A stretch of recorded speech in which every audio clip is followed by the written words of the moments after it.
চলুন আজ আপনাদের সাথে ছেঁচড়া রেসিপি শেয়ার করব। আমি কিভাবে মাছের মাথা দিয়ে ছেঁচড়া বানাই আর সেটাই আপনাদের দেখাবো। আমি আজ সকালেই সব সবজি টবজি কেটে নিয়েছিলাম, ভেবেইছিলাম আজকে আমি ছেঁচড়া বানাবো। আর দুটো মাছের মাথাও বাড়িতে ছিল, তাই ভাবলাম আপনাদেরও দেখাই আমি কিভাবে বানাই। অনেকে অনেক রকমভাবে বানায়, তবে আমি আমার মতোই বানাই।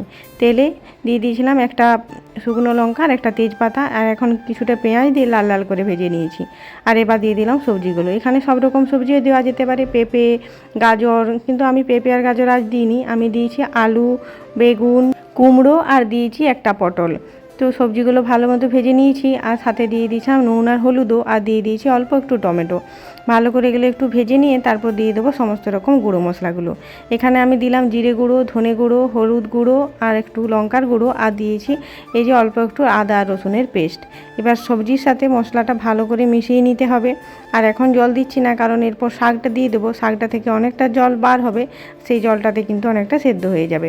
পুঁই শাকগুলো ভালো করে ধুয়ে নিয়েছিলাম, আর তার উপর দিয়ে দিলাম ওই মাছের মাথা দুটো।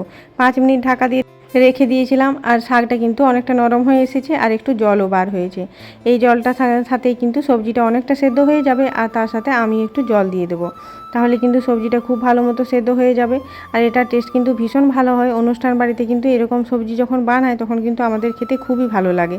তবে অনুষ্ঠান বাড়ির মতো আমার হবে কিনা জানি না, তবে আমি যেটা বানাই সেটাও কিন্তু খুবই ভালো হয়। আর দেখুন আমি একটু জল দিয়ে সেদ্ধ করে নিয়েছি, আর দিয়ে দিয়েছি অল্প একটু চিনি। চিনি দিলে এটা টেস্টটা ভালো হয়। আর আমার রান্নাটা কিন্তু একেবারে কমপ্লিট। এটা কিন্তু দারুণ টেস্টি হয়।